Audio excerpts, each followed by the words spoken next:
Come on! Come on! Gonna feed it, boys!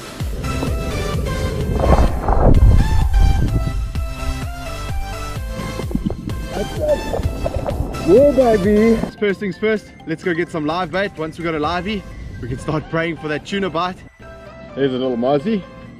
Absolute stunner. I've been liking these little ones. Okay, there's a little mozzie I'm putting on. Circle hook, just like that. And hopefully this will get us something. Like a tuna. Yes, please. Catch and cook, baby. Got a small tuna here. Oh, just perfect size. Have to admit, I prefer to eat the smaller ones. That circle sitting in the corner of the mouth. That's perfect.